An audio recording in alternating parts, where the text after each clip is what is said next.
In this video, we are going to look at important vocabulary from this reading passage.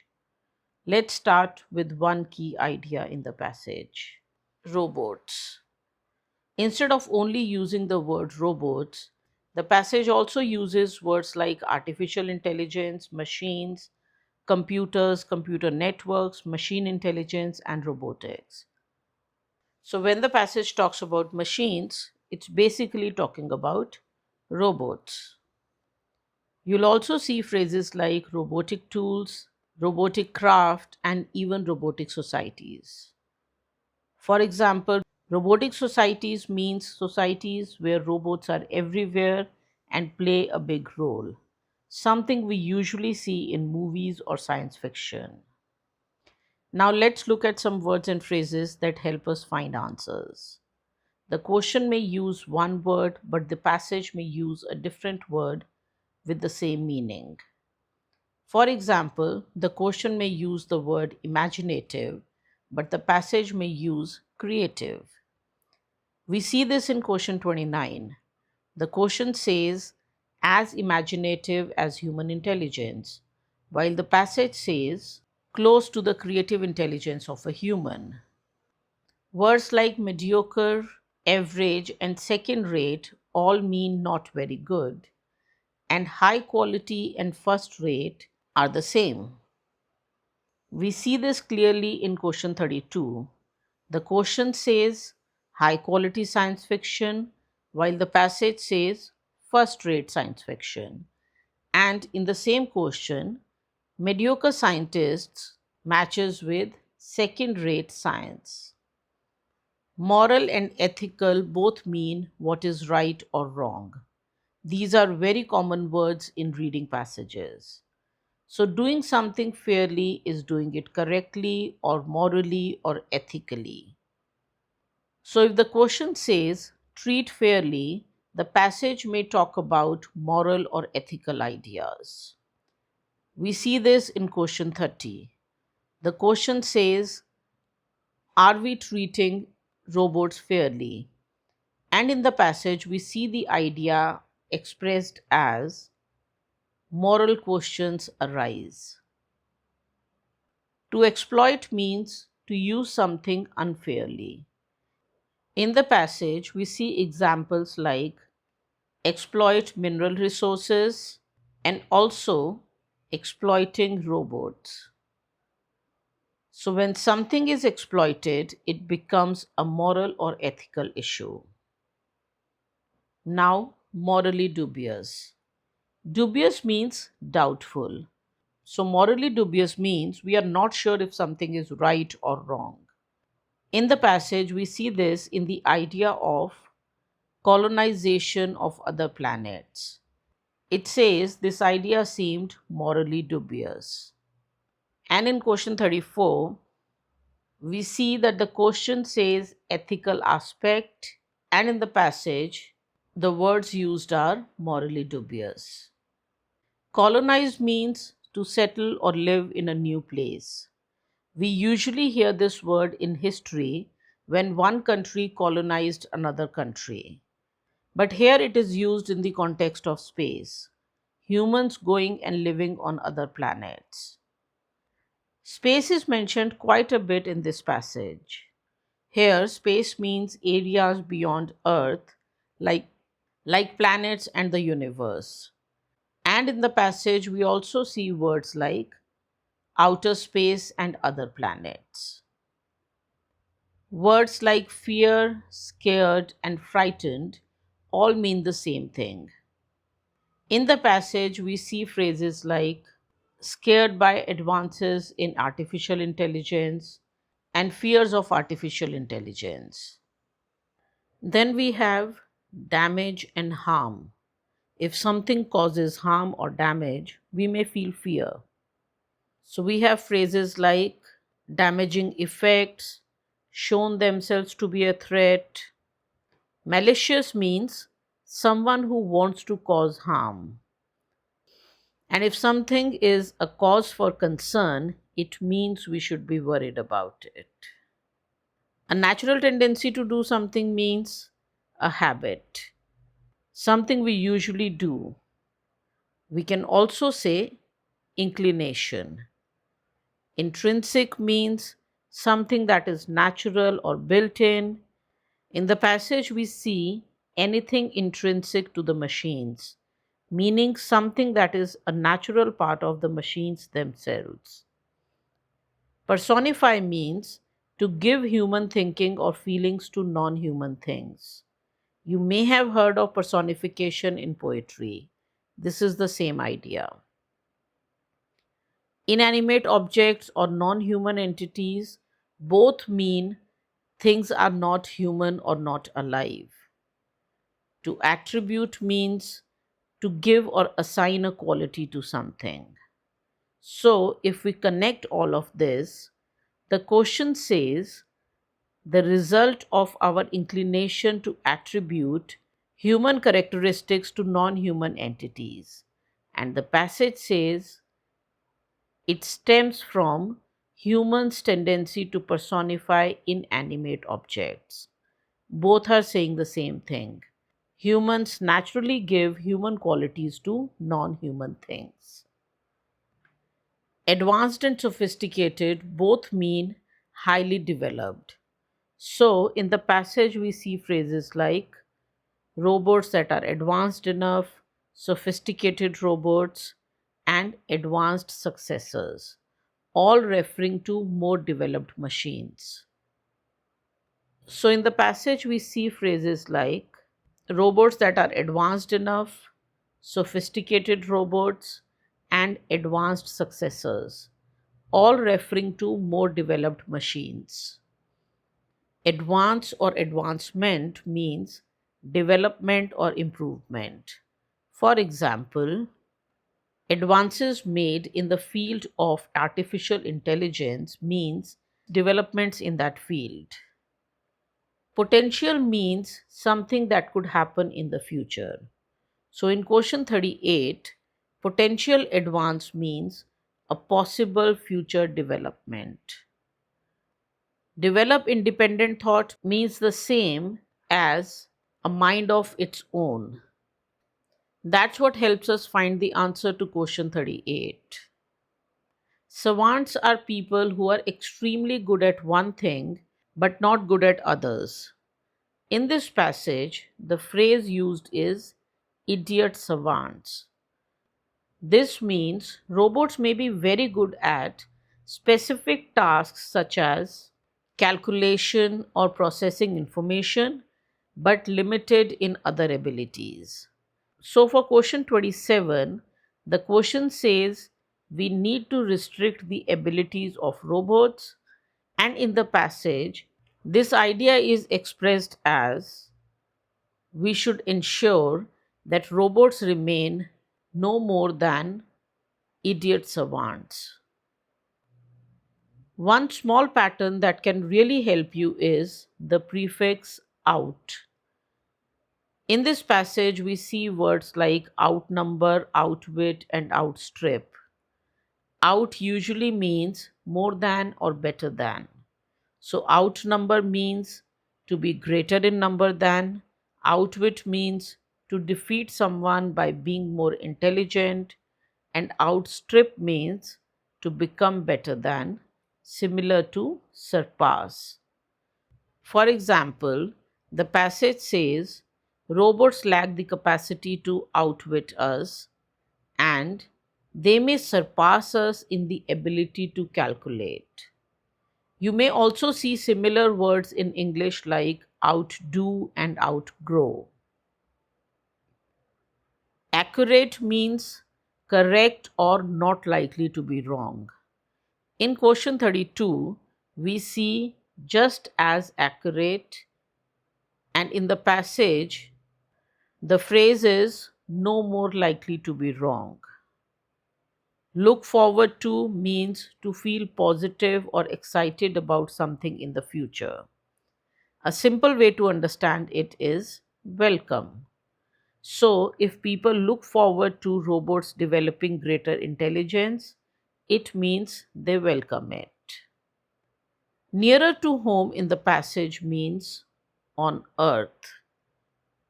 So, when the passage says using robots to gather resources nearer to home, it means on our own planet, not in space.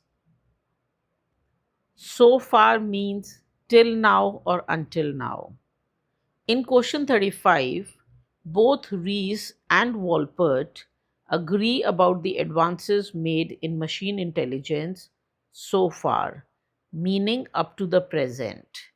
This helps us find the answer because both of them agree about the present situation, but they have different views about the future. Science fiction means imaginary stories about the future, often involving technology or robots. And genre means a category. So, science fiction genre is a type of books or movies. A decade is 10 years and a century is 100 years. So, when the passage says later in this century, it means sometime in the future. Ambitious is usually a positive word when we talk about people. But when we talk about a plan or idea, highly ambitious means very difficult to achieve. In the passage, we see expecting a machine close to the creative intelligence of a human might be highly ambitious. This means it is very difficult for machines to reach human level creative intelligence. Impose means to force something on someone. So, impose a particular model means to force a particular way of doing things. Analogous means similar to. In the passage, it says planets should be preserved analogous to Antarctica. This means just like Antarctica is protected and not disturbed, other planets should also be protected in a similar way. Fundamental means something very basic or very important. Envisage means to imagine. In question 39, one of the options says how fundamental robots are to the science fiction genre, which means how important robots are in science fiction. In the passage, this idea is expressed as almost no science fiction envisages a future without robots. So we cannot imagine science fiction without robots. It means robots are fundamental to it. Futurologists are people who study and predict the future, especially developments in technology. Make a point is a phrase we see very often in multiple choice questions. It means to say something important or to express an idea. So, in question 37, what point does Richardson make about fear of machines simply means what is Richardson saying about fear of machines. Pressing need means an urgent need. In the passage, I don't see a pressing need to colonize other planets means there is no urgent need to do this right now. Now let's look at a few parts of the passage that are very well written but slightly difficult to understand. We'll break them down in a simple way so that you can understand both the meaning and the vocabulary. This is from paragraph 3. First, it says that the idea of colonizing other planets is morally dubious, which means we are not sure if it is right or wrong. But the next sentence is a little more complex and it also helps us understand one of the answers. Here, the other means anything that is not us. So, in this context, it refers to other planets, their environments, and possibly any life there. So, the idea is this: we should not impose our own model or way of doing things on them.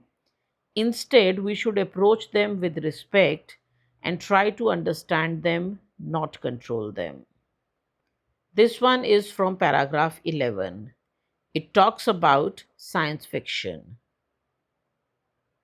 Spectrum means a range, like a range of colors.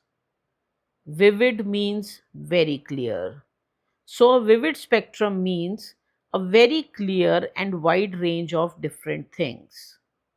Here it means that science fiction shows many different types of futures, from helpful robots to very negative dystopian ones. Notice the from to sentence structure. This is used to show a range. You can use this in your writing as well. For example, exercise can have benefits ranging from better fitness to improved mental health. In the passage, the writer uses this structure to show variety, from cute, helpful robots to dystopian robotic societies. Dystopian means a very bad or negative future society. And envisage means imagine. So the final idea is that whether the robots are good or bad, science fiction almost always imagines a future that includes robots. And finally, this one is from paragraph 12. It compares reality with fiction and fantasy. So, reality is on one side, and fiction and fantasy are on the other side, things that are not real. There are two interesting parts to this. One is this sentence: the division did not always exist, but scientists made this separation to carve out the sphere of their work. To carve out means to create or establish something for a specific purpose. Sphere of their work means the area or field they study. So, first it says that scientists separated reality and fiction to focus clearly on their work, which is based on reality. But then it says the divide is not clear cut. Clear cut means very clear and easy to distinguish. Then it says the worlds seem to collide. Collide usually means to crash, but here it means the two ideas come together or overlap. So, here the two worlds we are talking about are reality and fantasy. And sometimes these two worlds overlap, and we need to understand both of them to get the complete perspective. In other words, even though we try to separate reality and imagination, understanding both helps us see the full picture. Now, one quick thing about asterisks. In many reading passages, you'll see an asterisk next to some words, and the meaning is given at the bottom. These meanings are there to help you understand the passage, but questions are usually not directly based on them. In this passage, we see two such words: terraforming and singularity. Terraforming was not needed for any answer, but singularity did help us. So, the key idea is don't spend too much time trying to fully understand these unless they are directly useful for finding an answer. Finally, one very important thing about this passage is its structure. There are four questions in this passage, and each question is followed by answers from the same three people. This pattern repeats throughout the passage. Once you understand this, it helps you locate answers much faster and saves time. Another interesting thing is the many different ways of saying said. We don't just see said, but words like maintains, replied, pointed out, and went on. Sometimes it's even indirect, like for this person. That also means the person is saying or believing something. With this, we are done with the key vocabulary and some other things that can help you find answers. If you want to see how these words are actually used to find answers, check the full reading solution. Link is in the description. Hope this helped you. Bye for now. All the very best.